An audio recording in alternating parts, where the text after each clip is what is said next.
चक्रव्यूह में अभिमन्यु का वध। कुरुक्षेत्र में कौरवों और पांडवों के बीच 18 दिन तक घमासान युद्ध चला था।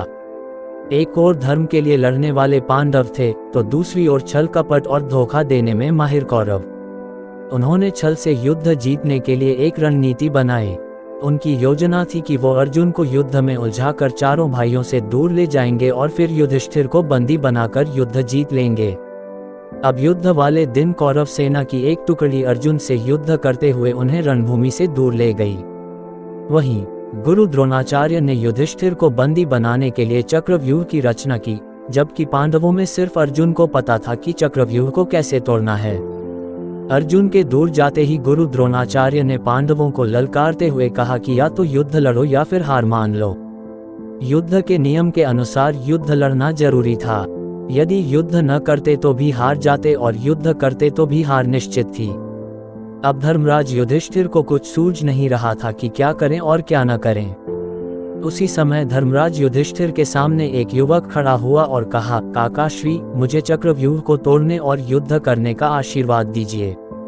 ये युवक कोई और नहीं बल्कि अर्जुन का पुत्र अभिमन्यु था। अभिमन्यु अभी मात्र 16 वर्ष का ही था, लेकिन सभी जानते थे कि वह युद्ध कौशल में अपने पिता के जैसा ही निपुण है। युधिष्ठिर ने अभिमन्यु को मना किया, लेकिन अभिमन्यु नहीं माना और उसने कहा, मुझे चक्रव्यूह तोड़ना आता है। जब मैं अपनी माँ के गर्भ में था तो पिता ने माँ को चक्रव्यूह तोड़ने का तरीका बताया था। बस तभी मैंने इसे सीख लिया था। मैं आगे रहूंगा और आप सब मेरे पीछे पीछे आइए। हार मानकर युधिष्ठिर ने अभिमन्यु की बात मान ली और सभी युद्ध के लिए तैयार हो गए। सबसे आगे अभिमन्यु था और बाकी सब उसके पीछे। अभिमन्यु को रण क्षेत्र में देखकर कौरव मजाक उड़ाने लगे कि यह छोटा बालक क्या युद्ध करेगा, लेकिन जब उन्होंने अभिमन्यु के युद्ध कौशल को देखा तो उनके पसीने छूट गए। आगे बढ़ते हुए अभिमन्यु ने दुर्योधन के पुत्र लक्ष्मण को मार गिराया और चक्रव्यूह में प्रवेश कर गया। उसके चक्रव्यूह में प्रवेश करते ही सिंधु के राजा जयद्रथ ने चक्रव्यूह का द्वार बंद कर दिया ताकि चारों भाई चक्रव्यूह में प्रवेश न कर पाएं। अभिमन्यु आगे बढ़ता जा रहा था। उसने एक एक करके सभी योद्धाओं को हरा दिया, जिनमें स्वयं दुर्योधन, कर्ण और गुरु द्रोण भी शामिल थे। किसी को कोई उपाय समझ नहीं आ रहा था। तभी कौरवों के सभी महारथियों ने एक साथ मिलकर अभिमन्यु पर हमला कर दिया।